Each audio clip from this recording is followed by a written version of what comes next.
The first alien to break every bone in his body on Earth was named Vexthalan, and he did it by simply standing up. Not dramatically, not heroically. He just stood up, and crunch! Down he went like a bag of particularly fragile breadsticks.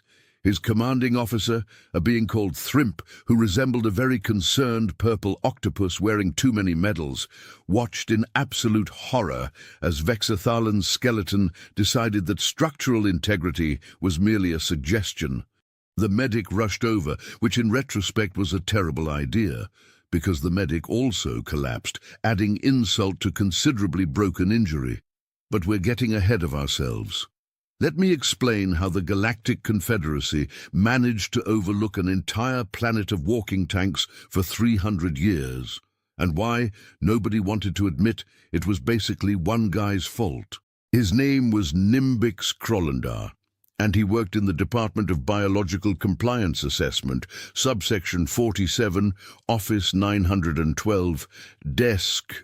Well, actually, nobody knew which desk, because the department had moved 6 times in the last century, and Nimbix had simply picked whatever desk was closest to the bathroom. He was what you might call aggressively mediocre at his job.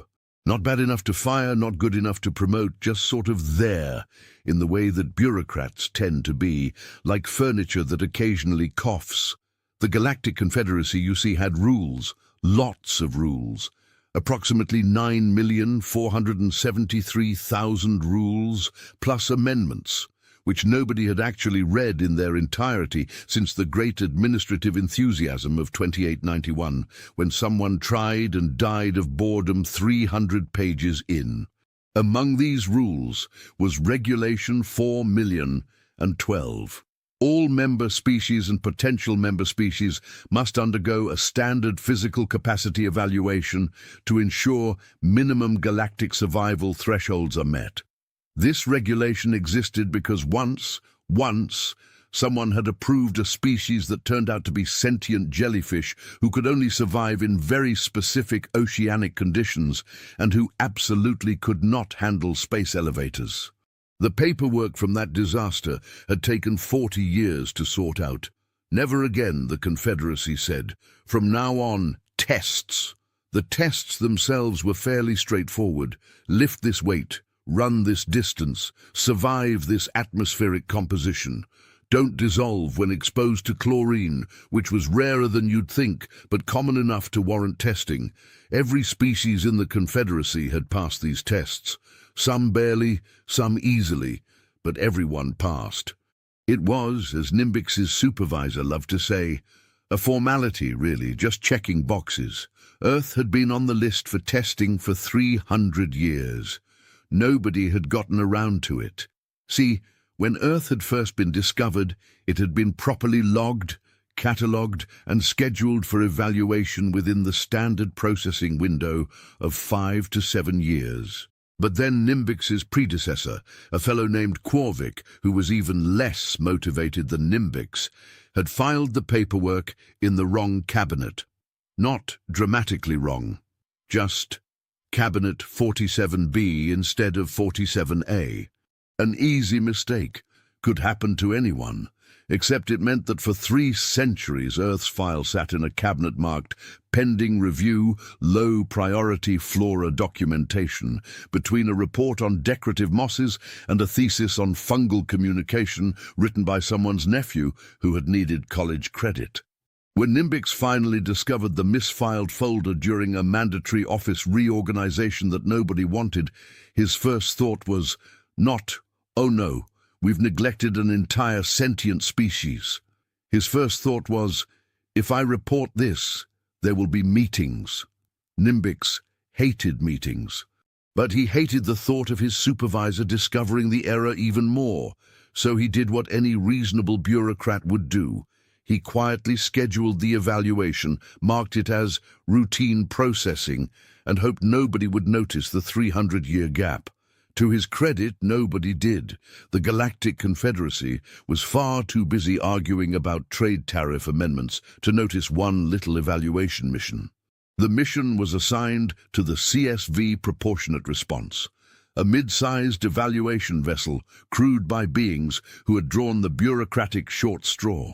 Captain Yilnek, a four-armed amphibian from Keltor 5, had been hoping for a nice, easy assignment after his last mission, which had involved documenting a species that communicated entirely through interpretive dance. That had been exhausting. How many ways can you say we come in peace through ballet? Too many, as it turned out. When the assignment came through, Yilnek had skimmed the file. Planet Earth, oxygen-nitrogen atmosphere, water-based biology, gravity 1.0 standard units. He'd stopped reading at that point because, frankly, it all sounded perfectly normal, and he'd already mentally checked out to think about his upcoming vacation. Here's the thing about standard units in galactic measurements. They're standardized to the average across all known species. And the average gravity that sentient life evolved under? About 0.4 g.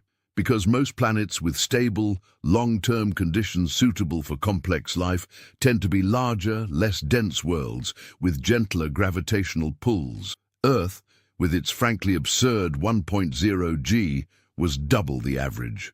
But the file just said 1.0 standard units, which Yilnek's brain had interpreted as 1.0 of the standard, which it absolutely was not. This miscommunication was about to become very, very expensive. The CSV proportionate response dropped out of faster-than-light travel at the edge of Earth's solar system on a Tuesday, which would later strike humans as cosmically unfair because nothing important should happen on a Tuesday. Yilnek stood on the bridge, which was really more of a mildly elevated platform since his species didn't believe in unnecessary hierarchy, and addressed his crew. "Right," he announced, managing to sound both authoritative and deeply bored, which took practice. "Standard biological evaluation by the book. We go down, we run the natives through the tests, we file the paperwork, we leave. Should take 6 hours, 8 if they're chatty. I want to be back in time for dinner. Prel, you're on atmospheric sampling. Vexthalen, you're running the physical tests. Thrimp, you're on medical standby. Everyone else, try not to break anything expensive." Prel, who resembled a very elegant stick bug wearing lab goggles, waggled his antennae in acknowledgement. Vexthalen, who looked like someone had taken a praying mantis and given it military training and anger management issues, clicked his mandibles confidently. He was very good at physical tests. He held the ship record for the endurance run. Thrimp just rippled his tentacles nervously because Thrimp was nervous about everything, which made him an excellent medic. They approached Earth with all the confidence of beings who had done this 40 times before, and expected the 41st to be exactly the same. They were so wrong that if wrongness could be measured in standard units, they'd have broken the scale. The landing was textbook. Touchdown in a flat area outside a human settlement. Activate universal translators. Extend diplomatic greeting algorithms. Wait for locals to notice the enormous spacecraft that definitely wasn't there yesterday. The humans showed up relatively quickly, led by a woman named Patricia Thornwood, who had been walking her dog when she'd noticed, as one does, an alien spaceship parked in Riverside Park.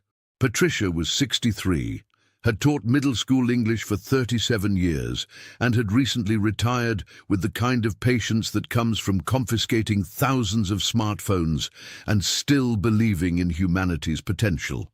She approached the ship with her terrier Biscuit, who was far more interested in the ship's landing gear than in first contact protocols.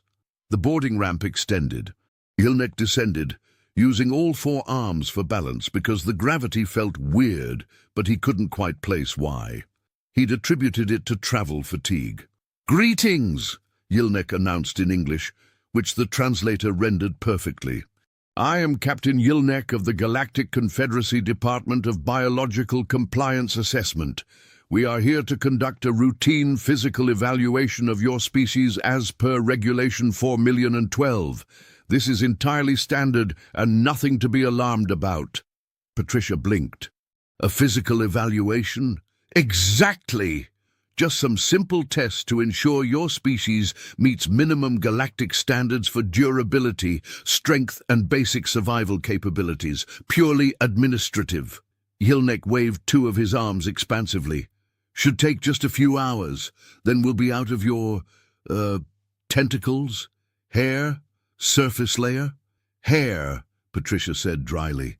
And you just show up and test people. Well, we were supposed to show up 300 years ago, but there was a filing error, so we're a bit behind schedule. Nothing to worry about. Bureaucracy, am I right? Yilnek laughed, which sounded like gargling gravel. Happens all the time. Well, not all the time, but occasionally, more than never. Patricia looked at Biscuit. Biscuit looked at Patricia. Some sort of unspoken human-dog communication happened that Yilnek didn't understand, which was probably for the best. Fine, Patricia said, because arguing with bureaucracy was apparently universal. What do you need us to do? Wonderful. Cooperative species. Love that. Makes the paperwork so much easier. Yilnek gestured up the ramp. If you could just come aboard, we'll run some preliminary atmospheric compatibility tests, and then we'll proceed to the physical assessments. Nothing invasive, just some basic measurements and exercises. Patricia followed Yilnek up the ramp, Biscuit trotting behind. This proved to be the first sign that humans were built differently, because Patricia climbed the ramp without even breathing hard, while Yilnek was definitely feeling the strain in all four arms. Strange. Inside the ship, Vexathalan was setting up the testing equipment with military precision, which is to say he was organizing everything into neat rows and muttering about proper procedure. He looked up as Patricia entered and froze, his compound eyes processing this new creature. Is that the native? He clicked to Yilnek. It's very soft-looking. Don't be rude, Vex, Yilnek scolded. Different species have different morphologies. Diversity is our strength, remember? Page 47 of the handbook. It's pink, Vex protested. And it has no natural armor. How does it survive predators? We mostly don't have predators anymore, Patricia said pleasantly. We sort of outcompeted them. Outcompeted? That thing? Vex gestured at Patricia with one blade-like arm. No offense, but you look like you'd lose a fight to a particularly aggressive vegetable. None taken, Patricia said, which was a lie, but a polite one. Should we get started? I have book club at 4. Yilnek clapped two of his hands together. Yes, excellent, very punctual. So first things first, we need to establish baselines. Priel, run the atmospheric scan. Make sure the native can survive in our environment. Prel skittered over with his scanning equipment and waved it at Patricia, who stood patiently while lights blinked and machines beeped in that universal way that medical equipment beeps to make everyone nervous. Atmospheric composition, compatible, Prel announced. Oxygen utilization, well within normal range. Actually slightly high efficiency. Temperature tolerance? That's interesting. What's interesting? Yilnek asked. She can survive much wider temperature ranges than expected. Wait, let me recalibrate. More beeping. From approximately -40 to +50 degrees standard. That's incredibly adaptive.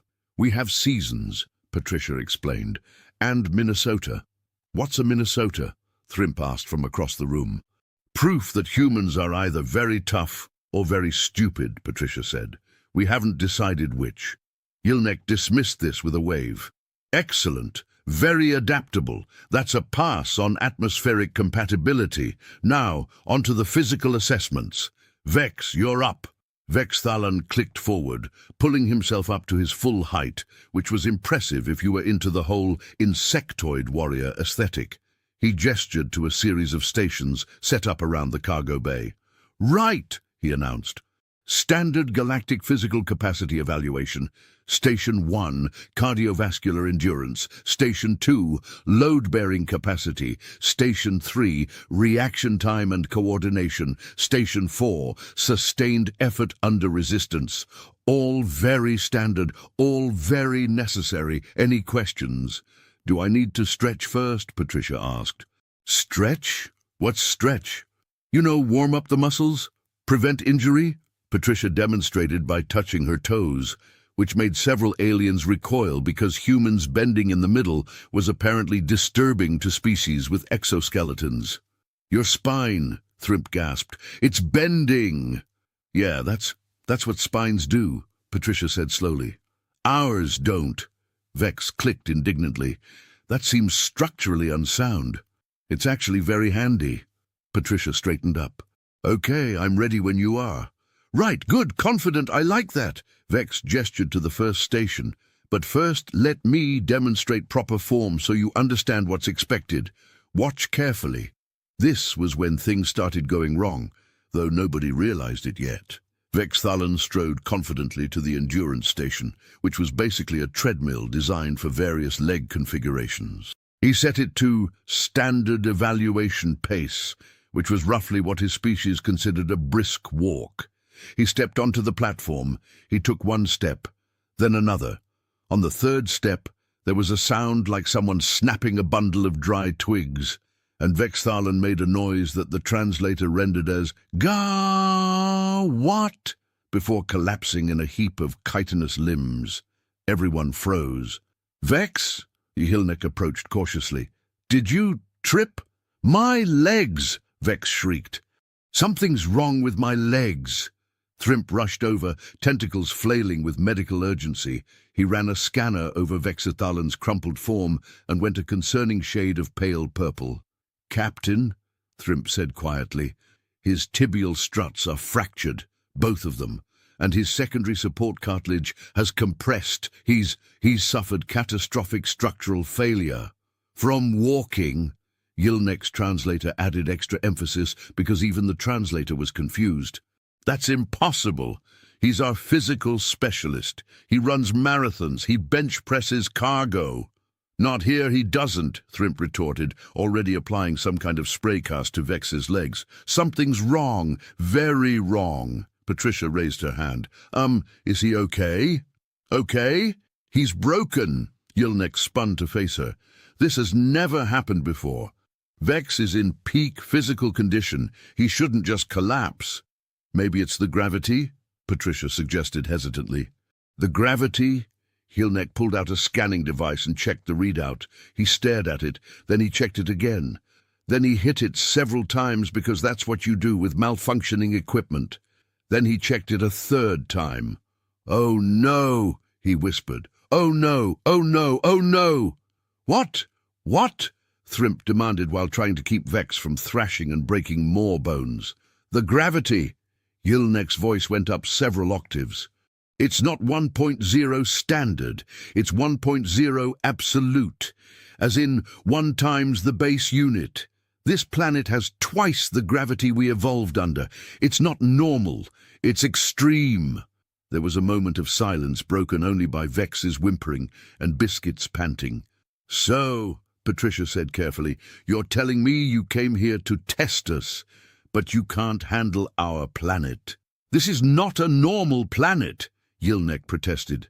"Who evolves under 1 full standard unit? That's insane. That's like living at the bottom of a pressure chamber every single day, all the time." "It's really not that bad once you get used to it," Patricia said. "I mean, my knees complain sometimes, but that's mostly age." "Your knees?" Yilnek clutched his head with all 4 hands. "Your knees complain? My colleague's legs just exploded, and you're worried about complaining knees." "They didn't explode," Thrimp corrected weakly. "They fractured, comprehensively, but not exploded." "Not the point, Thrimp." Prell had been very quiet during this exchange, mostly because he was running calculations on his datapad with the kind of intensity that suggested someone had just divided by 0 in his worldview. He looked up, antennae drooping. "Captain," he said quietly, "if the gravity here is 1 full standard unit, and the native just walked up our boarding ramp without any signs of distress, and our species evolved at approximately 0.4 standard units." "Yes?" Yilnek asked with dread. "Then proportionally, she's operating under 0.4 times the resistance we would be, which means, relatively speaking." Prell paused, recalculating. She's approximately 2.5 times stronger than she would need to be to pass our standard tests. That can't be right, Hilnek sputtered. That would make all of them super soldiers, Vexthalen groaned from the floor. We came to test a planet of super soldiers. This is the worst assignment ever. Patricia cleared her throat. I'm really more of a super librarian, if we're being accurate. I can't even open pickle jars without running them under hot water. You're probably stronger than our entire security force, Vex wailed. Do you know how humiliating that is? I didn't mean to be, Patricia protested. I just live here. It's not like I chose the gravity. Yilnek was having what could only be described as a slow-motion panic attack. His skin was shifting through several colors that the translator unhelpfully rendered as "oh dear," "oh my," and "oh expletive." "Okay," he said, trying to calm down. "Okay, this is fine. This is manageable. We need to adapt, adjust the test parameters. We can't conduct the evaluation under Earth gravity because clearly none of us can survive it, so we'll bring the native back to the ship, where we have artificial gravity set to comfortable levels, and we'll test her there. Problem solved." "Captain," Thrimp said hesitantly, "she's been standing here the entire time under double gravity load. Hasn't even sat down. How long has it been? 15 minutes? 20, Patricia corrected. Nearly 21, actually. 21 minutes! Thrimp's tentacles quivered. "I need to sit down after 15 minutes under normal gravity. She's been carrying double weight for 21 minutes, and she's not even breathing hard." "Again," Patricia said, starting to feel defensive. "Book club at 4. Can we maybe speed this up?" Yilnek made a decision.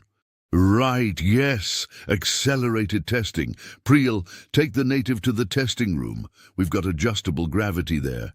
Set it to 0.4 standard, and we'll do the evaluation properly. No more accidents." Patricia followed Prel through the corridors of the ship, which were definitely designed for beings that didn't have to worry as much about head clearance.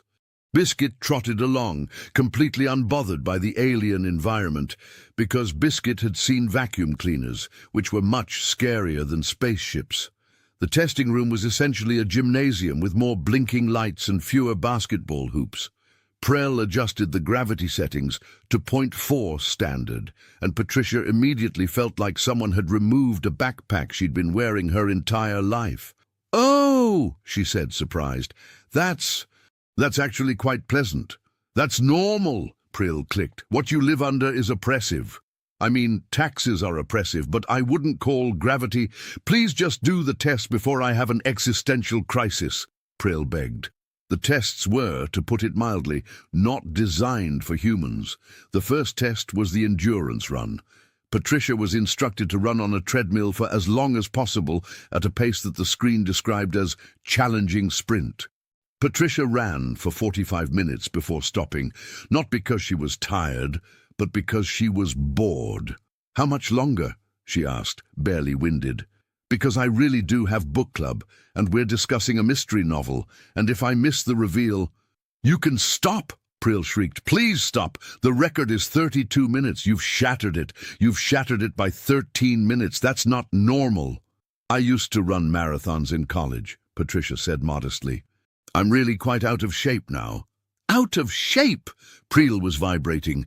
"You just ran in reduced gravity, what would be considered an Olympic achievement in normal gravity. If you were in shape, you'd probably achieve flight." The next test was load-bearing. Patricia was asked to lift a weight that the screen described as standard adult male capacity. She lifted it with one hand, then switched hands and lifted it with the other, just to be polite. "Both hands!" Prel squeaked.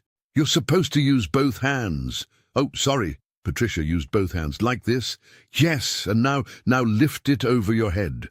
Patricia did, then did a few squats with it because she'd been meaning to work on her quads anyway. Prel had stopped taking notes and was just staring in what the translator was rendering as horrified admiration and "please make it stop." The reaction time test involved pressing buttons when lights flashed. Patricia scored in the 98th percentile, which would have been impressive, except that she'd spent 37 years responding to middle schoolers throwing things, which was apparently more effective training than the Confederacy's military academies. The sustained effort test involved holding a position that looked suspiciously like a plank. Patricia held it for 8 minutes before asking, "Is something supposed to be happening?" "You're supposed to collapse," Prell wailed. "The average is 2 minutes. Top athletes manage 4. What are you?" "Stubborn," Patricia said. "My mother always said I was stubborn. Also, I do yoga twice a week. Does that count?" By the time testing was complete, Prell had filled out 16 separate incident reports and was seriously considering a career change. He escorted Patricia back to the cargo bay, where Yelnek was trying very hard not to have a mental breakdown while Thrimp worked on Vex's legs, and Vex muttered darkly about evolutionary advantages and cosmic unfairness. "Well?" Yelnek demanded when he saw them. "How did she do?" Prell handed over the data pad with shaking antennae. Yelnek looked at the results. His skin cycled through several new colors that the translator gave up trying to interpret. "This is..."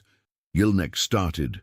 "These numbers are impossible," Vex finished from the floor. "Those numbers are impossible. She's lying, or cheating, or the equipment malfunctioned."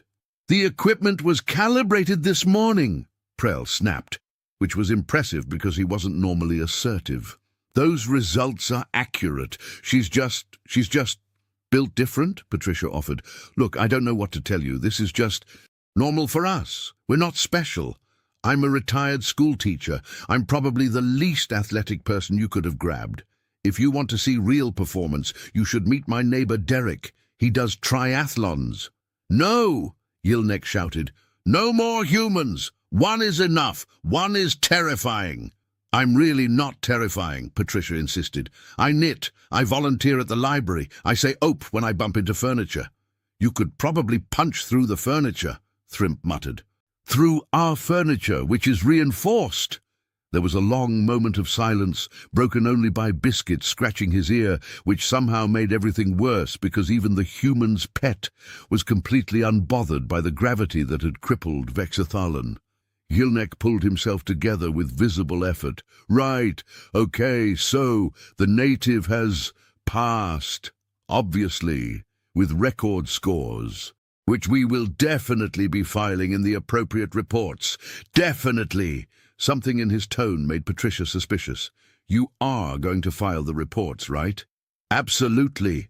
"Of course, full transparency, that's our motto. Well, one of them, page 63 of the handbook." Yelnek was talking very fast. "It's just that, well, there's a lot of context that needs to be included. Historical context, geological context, gravitational context. These things take time to document properly." "You're going to bury this in paperwork, aren't you?" Patricia said flatly. "Bury is such a negative word. We prefer contextualize, or perhaps strategically archive." Yelnek's skin was doing something that suggested he was sweating, metaphorically speaking. "Look, you have to understand. If word gets out that we found a planet of beings who are literally twice as strong as the galactic average, just by virtue of where they live, there will be implications." "What kind of implications?" Patricia asked. "Military implications," Vex groaned. "Political implications, economic implications. Every species in the Confederacy will want to recruit you, or ban you, or study you, or possibly all three. You'll be the most controversial species in galactic history." "We're really not that interesting," Patricia protested. "We just want to live our lives, read our books, walk our dogs, pay our taxes on time. Is that so much to ask?" "You don't understand." Yelnek clutched his head again. "There are species in the Confederacy that have wars over trade disputes. Imagine what they'd do if they found out there's a planet of beings who could serve as super soldiers just by showing up. You'd never have peace again." Patricia considered this. She looked at Biscuit. Biscuit looked back with the wisdom of dogs everywhere, which was mostly, "I don't know what's happening, but I'd like a treat." So what are you saying? Patricia asked slowly. That you're going to... What? Pretend we don't exist? Not exactly, Yilnek said quickly. We'll file the evaluation.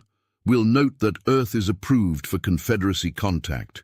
It's just that we might, possibly, include some language in the report about environmental hazards and atmospheric peculiarities, and maybe a suggestion that direct contact be postponed temporarily for safety reasons. You're going to classify us as too dangerous to visit, Patricia said incredulously, because we live here successfully. Not dangerous, just challenging, logistically challenging, for species with different evolutionary backgrounds. Yilnek was really committed to this spin now. It's for everyone's safety, including yours. Think about it. Do you really want a bunch of aliens showing up who can barely walk on your planet? It would be an insurance nightmare. He has a point, Thrimp admitted. Can you imagine the liability paperwork? I broke my third favorite tentacle just thinking about it. Patricia sighed the sigh of someone who has dealt with too much bureaucracy in her life and knows when she's beaten. Fine, fine. Mark us as logistically challenging, or whatever makes you feel better. Just maybe come back when you've figured out how to handle the gravity. We're not trying to be intimidating. We just live here. We will, Yilnek promised, already ushering her toward the exit.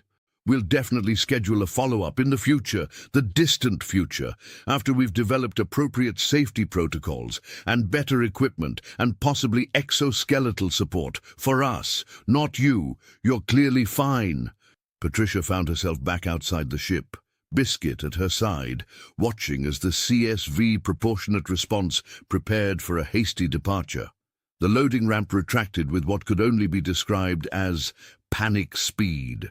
The ship lifted off, wobbled slightly, and then shot into the sky like someone had set off a firecracker under it. Patricia checked her watch. She had 40 minutes to get to book club. Plenty of time. Well, Biscuit, she said to her dog. That was weird. Should we tell people? Biscuit tilted his head, considering. Then he sneezed, which Patricia took as probably not worth the hassle. They walked home. Neither of them brought up the aliens again. Patricia went to her book club, where everyone agreed that the mystery novel's ending was disappointing, but the refreshments were excellent. Nobody asked why she was late, and she didn't volunteer the information. Aboard the CSV proportionate response, Yilnek was having a very different experience. He sat in his quarters, staring at the wall, trying to compose the most carefully worded report in the history of bureaucratic obfuscation. Status report. He typed slowly. Earth biological evaluation completed. Species status approved for Confederacy contact with significant reservations. He paused, then deleted significant reservations and replaced it with environmental compatibility concerns. Native species demonstrates adequate physical capacity for galactic standard requirements. Delete. Native species demonstrates exceptional physical capacity well above galactic standard requirements. Delete. Native species demonstrates absolutely terrifying physical capacity that should probably be classified. Delete, delete, delete. He settled on. Native species demonstrates physical capacity consistent with planetary environmental conditions. Further study recommended before establishing permanent diplomatic channels. Suggest caution when conducting future evaluations due to unusual gravitational parameters. There. Technically accurate. Completely unhelpful. Perfect bureaucracy. He attached Prail's data files, Thrimp's medical reports, and Vex's very lengthy and very bitter complaint about evolutionary privilege and unfair planetary advantages. Then he marked the whole thing as routine evaluation, standard processing, and fired it off to headquarters. Then he poured himself something that was approximately alcohol, and tried to forget that somewhere in the universe there was a retired schoolteacher who could probably bench press his entire ship. The report arrived at Galactic Confederacy headquarters 3 days later, where it was logged, filed, and assigned to Nimbix Krolandar. Because of course it was. The universe has a sense of humor, and that sense of humor is cruel. Nimbix opened the file with the enthusiasm of someone opening a tax audit notification. He read the first page, then the second. Then he went back and read the first page again, because surely he'd misunderstood something. "Oh no," he whispered, echoing Yilnek from parsecs away. "Oh no, no, no." He pulled up the original Earth file, the one that had been misplaced for 300 years. He compared the planetary data. He ran calculations. He checked them twice. Then he checked them 3 times, because mathematics couldn't possibly be that cruel. They were. Earth's gravity was listed in the original survey as 1.0 standard units, and everyone had assumed that meant 1.0 times the standard, when it actually meant 1.0 absolute units, which was approximately double the standard that most species evolved under.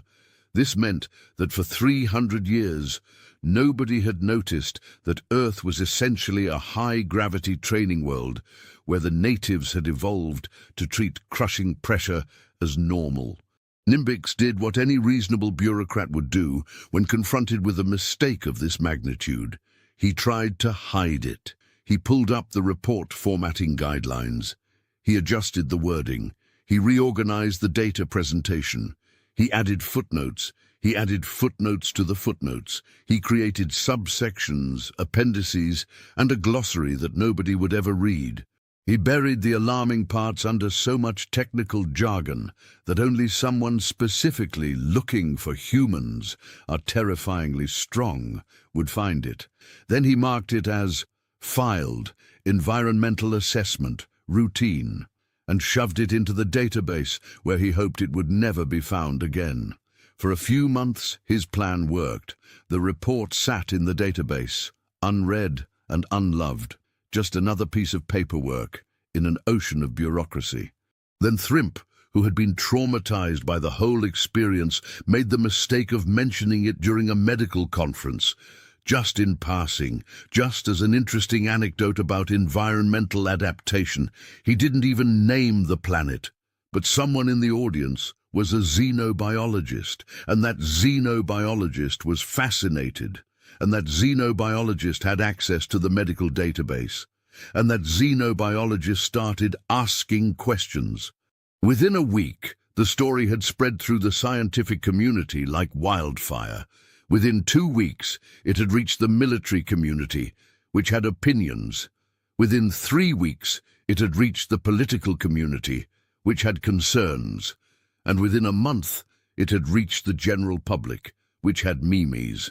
The Confederacy, it turned out, loved gossip, especially gossip about a planet full of beings who could accidentally crush you by shaking hands too enthusiastically.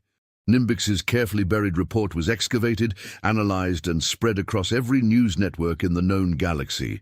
Headlines ranged from "Death World Discovered," "Natives Survive Daily," to "Local Species Too Weak, More at 11," to "Are Your Children Safe? Humans exist and they're stronger than you."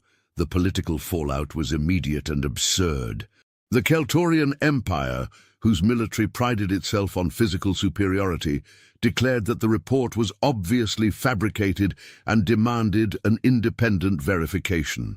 When that verification came back confirming that yes, humans could indeed bench press the average Keltorian soldier, they pivoted to claiming that raw strength was barbaric and true civilization was measured by technological sophistication, which everyone agreed was exactly what someone who just lost the strongest species competition would say. The Quilmesh Confederacy, a collection of aquatic species who lived in low-gravity water worlds, immediately proposed a motion to classify Earth as a zone of extreme hazard and suggested that any contact with humans be conducted via remote drone with a minimum distance of 50 meters for safety reasons. When someone pointed out that Patricia Thornwood had been perfectly friendly and hadn't crushed anyone, they amended it to psychological safety reasons, because apparently knowing that someone could crush you was just as bad as them actually doing it.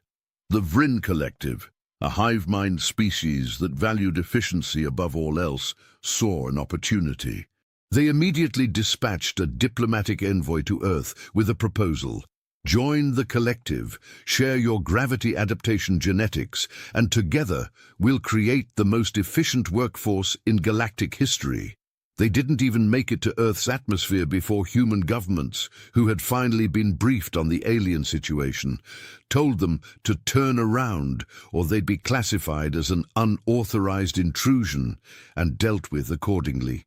The Vryn envoy spent 3 days in orbit trying to figure out if that was a threat or just a statement of fact. Eventually decided it was definitely a threat and left. But the real chaos was happening in the Galactic Confederacy itself, specifically in the Department of Biological Compliance Assessment, where Nimbix was having the worst month of his life.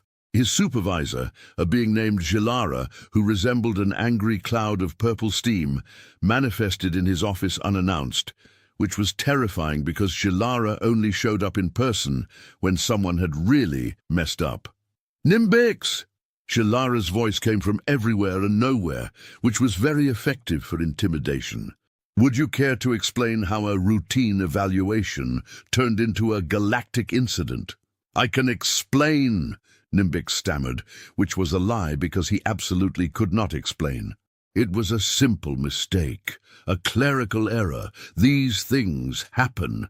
300 years, Nimbix. The file was lost for 300 years, and now we have 17 different species demanding explanations. The Keltorians want to challenge humans to combat. The Quilmesh want them quarantined. The Vryn tried to recruit them, and the humans themselves are confused because apparently nobody on their planet even knew we existed until we landed a ship in their park." That was actually very responsible of them, Nimbix tried. "Very low-key first contact, no panic, very smooth." "Smooth? We have 3 injured crew members. Captain Yilnek is on stress leave. And do you know what the humans did when we left? They went to book club. Book club, Nimbix. They treated first contact with alien life as a minor inconvenience before book club." "That seems like a healthy attitude toward the unknown," Nimbix offered weakly. "It seems like a species that doesn't understand how terrifying they are."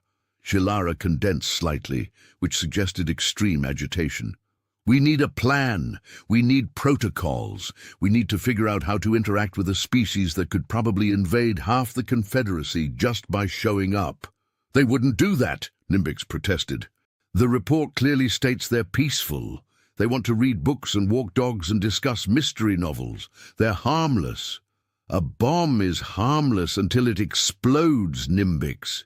Humans are not bombs. They're worse.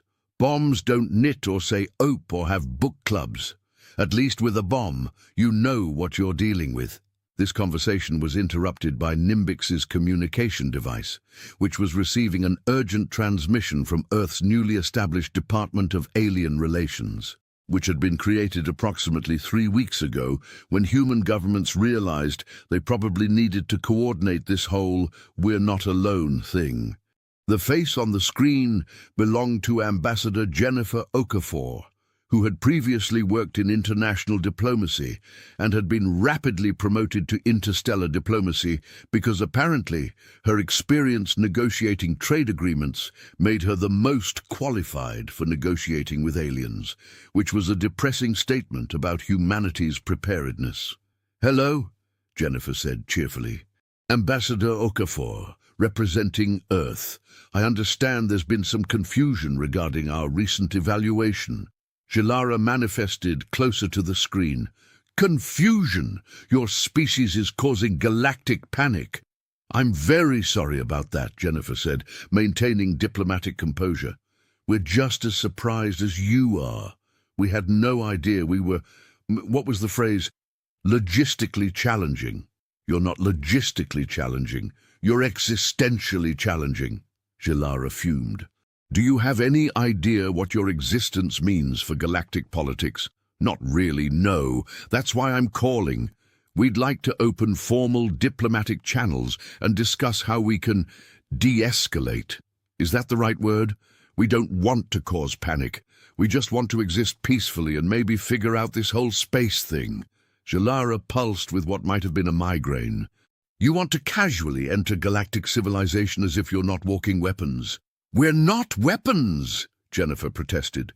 We're just people, normal people, who happen to live on a planet with slightly higher gravity. That's not our fault. Slightly higher? It's double. Well, yes, but it's not like we chose that. We just evolved here. What are we supposed to do? Apologize for plate tectonics? Nimbix, seeing his supervisor about to have an aneurysm, or whatever equivalent his species had, jumped in. Perhaps we could arrange a more formal evaluation, under controlled conditions, with proper safety equipment and extensive medical support. We'd be happy to accommodate, Jennifer said immediately. We can provide low-gravity environments for visitors. We've actually been working on that. It turns out that if we build facilities at higher altitudes and use some creative architecture, we can simulate approximately 0.6 standard gravity. Would that help?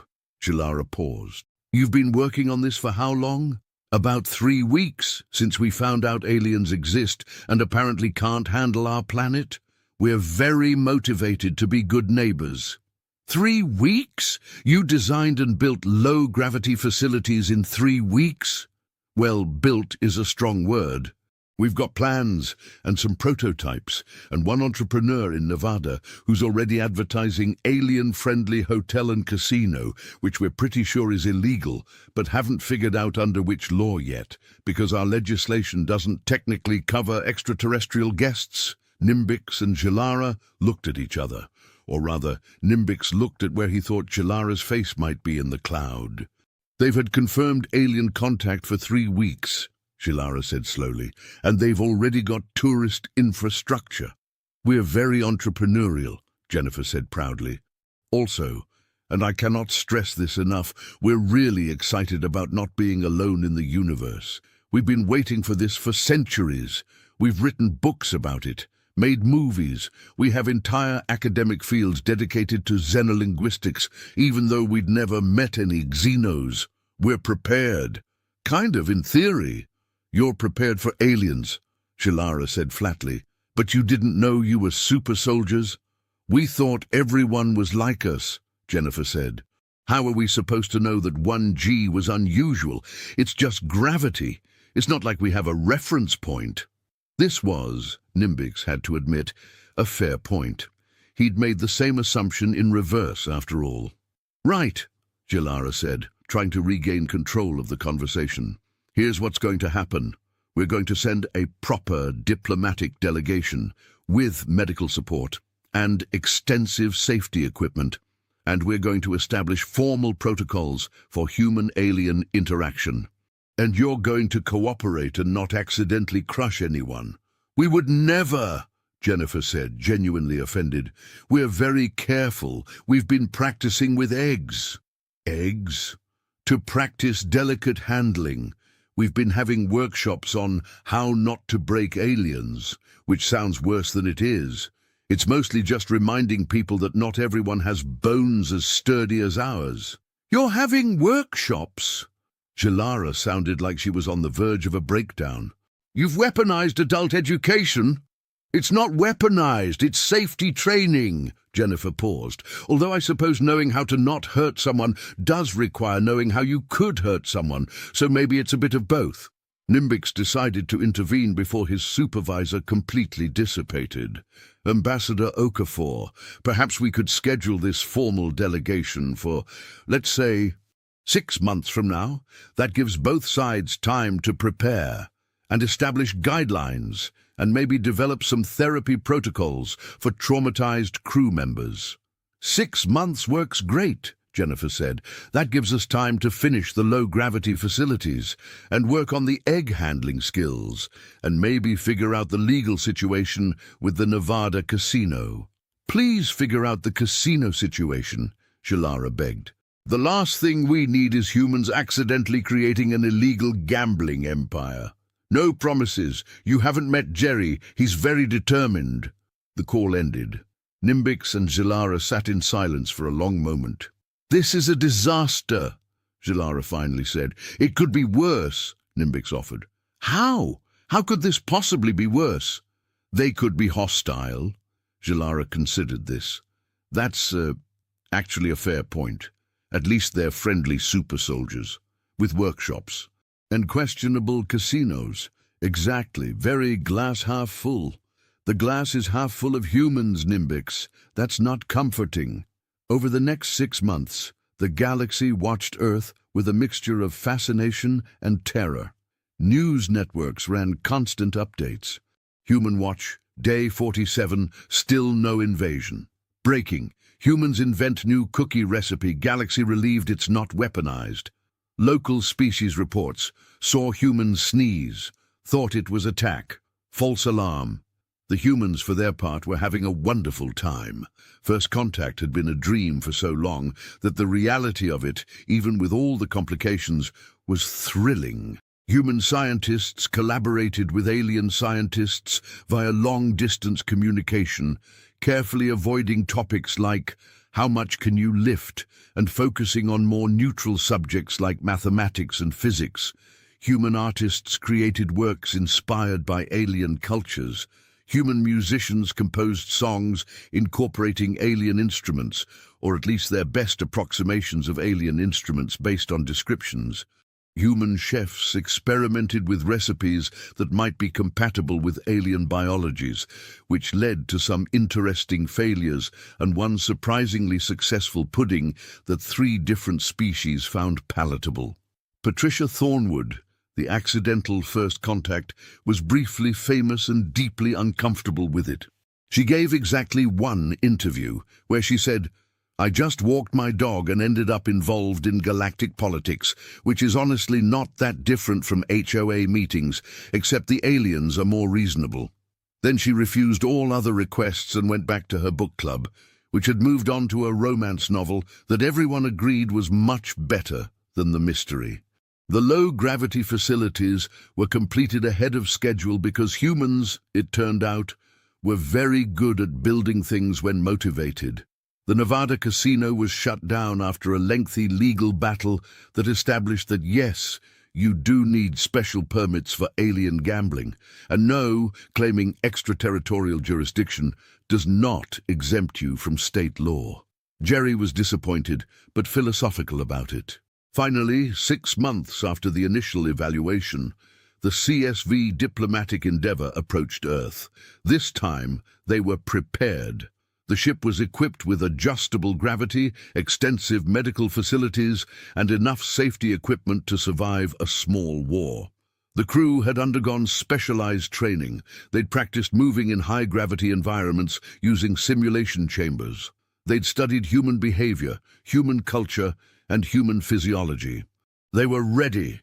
Captain Yilnek, who had recovered from his stress leave and been assigned to this mission specifically because he'd already met humans and survived, stood on the bridge with grim determination. Wait, no. He'd been told not to have grim determination because apparently humans found that off-putting. He stood with cautious optimism. That was better. "All right, everyone," he addressed his crew. "We know what we're dealing with now. No surprises, no accidents. We follow protocol, we maintain safety distances, and we do not attempt any physical activities in full Earth gravity. Are we clear?" "Clear," the crew responded, though several of them looked like they'd rather be literally anywhere else. They landed at the designated contact site, which was a newly constructed diplomatic facility outside of Washington, D.C. The facility was a marvel of compromise engineering.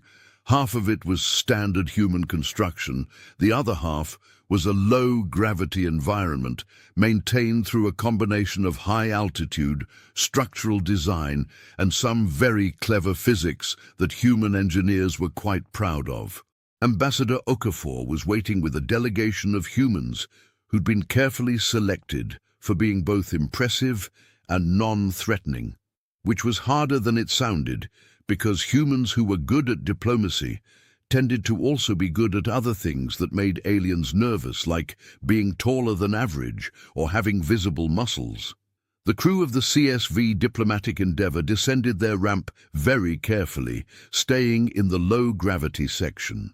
Hilnek approached the invisible barrier between the two zones, with all the caution of someone approaching a hungry predator. "Ambassador Okafor," he called out, "thank you for agreeing to meet with us." "Captain Hilnek." Jennifer stepped forward, stopping just short of the barrier. "Welcome back to Earth. I hope your journey was pleasant. Very pleasant. No one's bones broke even once." Hilnek realized how that sounded. Which is the standard outcome, not newsworthy at all, perfectly normal. "I'm glad to hear it," Jennifer gestured to her team.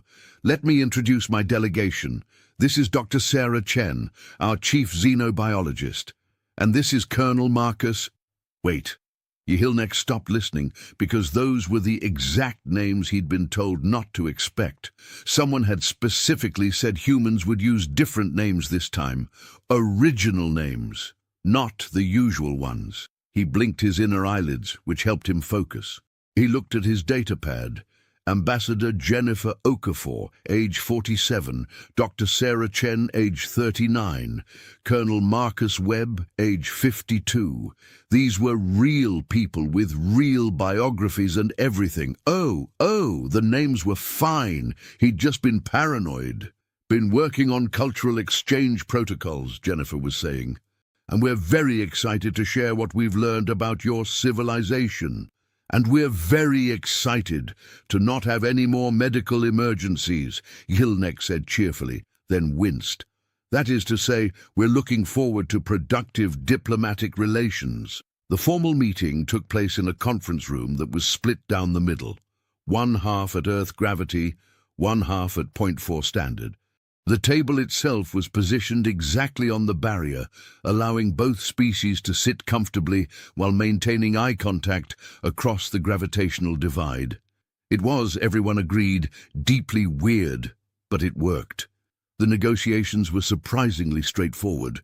Humans wanted access to galactic knowledge, trade opportunities, and cultural exchange. Aliens wanted assurances that humans wouldn't accidentally crush anyone, detailed information about human capabilities, and please, for the love of all that is stable, don't militarize. "We have no intention of militarizing," Jennifer said firmly. "We're a peaceful species. We've spent the last century working toward global cooperation. We're not about to ruin that by becoming galactic bullies." "But you could," pointed out Drixel, a diplomatic advisor who looked like a very nervous ferret in formal robes. "You could very easily become galactic bullies, just by existing." "We could also become galactic librarians," Dr. Chen interjected. "Or galactic teachers, or galactic anything. Having the capacity for violence doesn't mean we're violent. We also have the capacity to make excellent cookies, and nobody's worried about that." "Cookies?" Drixel looked alarmed. "You've weaponized baking?" "No, they're just cookies. Delicious treats. We brought some, actually." Dr. Chen pulled out a container. "Would you like to try?" The aliens looked at the cookies with deep suspicion. "They're not dangerous?" Hilnek asked carefully. "They're chocolate chip. The only danger is eating too many and feeling slightly guilty about it." After a tense moment where someone checked the cookies for gravitational anomalies, which didn't make any sense but nobody wanted to admit it, one of the aliens cautiously tried a cookie, then another, then 3 more, because they were really good cookies. "This is amazing," Drixel said through a mouthful of cookie. "What is this flavor?" "Chocolate," Dr. Chen said proudly. "We can export it if you'd like. Though we should probably test if it's safe for your species first. It's toxic to some Earth animals, so we should be careful." "You have poisonous food?" Drixel dropped his cookie in alarm. "Not to us," Dr. Chen clarified. "Only to, like, dogs and cats, and even then only in large quantities. For humans it's perfectly safe and delicious." "You evolved eating toxic substances?" Drixel looked at his half-eaten cookie with new concern. "Well, toxic is relative. Colonel Webb chimed in. Lots of things are toxic in the wrong doses. Water is toxic if you drink too much. Oxygen is toxic at high pressures. It's all about context. The aliens had a brief huddle to discuss whether humans' casual relationship with toxicity was concerning or just another example of their high-gravity world resilience. They decided it was both, but the cookies were too good to worry about it. The negotiations continued for 3 days. By the end, they'd established 1. Earth would be granted provisional membership in the Galactic Confederacy, with full membership pending a review period of 5 standard years. 2. Humans would agree to extensive safety training before traveling to low-gravity worlds, including certification programs and insurance requirements. 3. A cultural exchange program would be established, with humans visiting alien worlds and aliens visiting Earth under carefully controlled conditions. 4. Humans would share their cookie recipes and several other food items that aliens had gone crazy for, including pizza, which someone had smuggled into the facility against protocol, and which had caused a minor diplomatic incident when 3 ambassadors tried to claim it for their respective species. 5. In exchange, aliens would share technology, scientific knowledge, and extremely detailed maps of the galaxy, which humans were thrilled about because humans loved maps. 6. Earth would establish a dedicated spaceport in the low-gravity facility, with expansion plans for multiple sites around the planet. 7. Most importantly, both sides agreed to figure this out as they went and try not to panic. And seriously, let's all just be cool about this. The treaty was signed with great ceremony. Photographs were taken, speeches were made. Someone made a joke about humans throwing their weight around, which got nervous laughter from the aliens and genuine laughter from the humans who thought it was hilarious. As the alien delegation prepared to leave, Yilnek approached Ambassador Okafor privately. "Can I ask you something?" he said quietly. "Are you really not worried about all this? About how other species see you? About the responsibility?" Jennifer smiled. "Captain, we've spent our entire history being worried about something. Predators, disease each other, climate change, whether we left the oven on. We're very good at being worried. But we're also very good at adaptation, at figuring things out, at making it work despite the odds." She gestured out the window, where Earth hung in the sky, blue and green and beautiful. "We evolved on a planet that's apparently a high-gravity nightmare by galactic standards. We survived ice ages and plagues and our own worst impulses. We built civilizations in deserts and tundra and tiny islands in the middle of nowhere. We sent robots to other planets before we even met aliens. We're stubborn and creative, and yes, apparently strong, but mostly we're just persistent. We keep going, and now we've got a whole galaxy to be persistent in." Yilnek considered this. "That's either very inspiring or very terrifying." "Why not both?" Jennifer said cheerfully. "Welcome to humanity. We contain multitudes." The CSV diplomatic endeavor left Earth's atmosphere without incident, which was considered a major success. As they accelerated toward the jump point, Yilnek filed his report with significantly less panic than last time. "Diplomatic contact successful," he wrote. "Humans remain friendly, cooperative, and alarmingly strong. Cultural exchange protocols established. Cookie recipes acquired. Highly recommend immediate distribution to all Confederacy members for morale purposes. Earth approved for provisional membership. Recommend continued caution, but not panic. They're just people. Very strong people, but people." He paused, then added, "Also, they're very excited to meet us, which is somehow the most terrifying part. But maybe that's okay.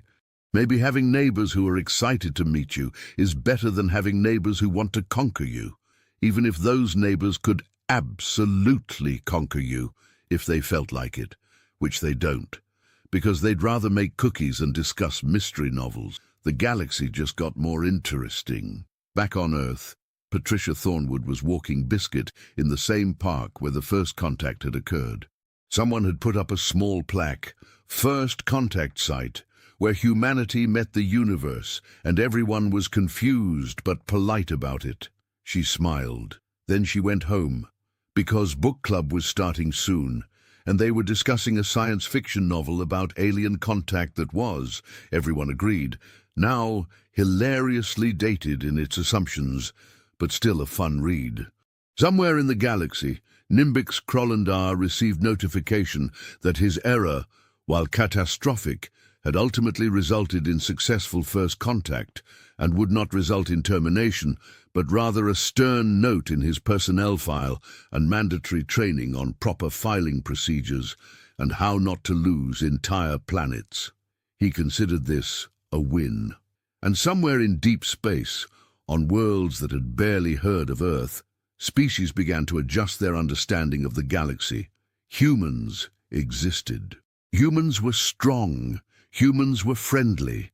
And humans made really good cookies. The Galactic Confederacy had a new neighbor, and that neighbor had evolved under twice the gravity everyone else considered normal.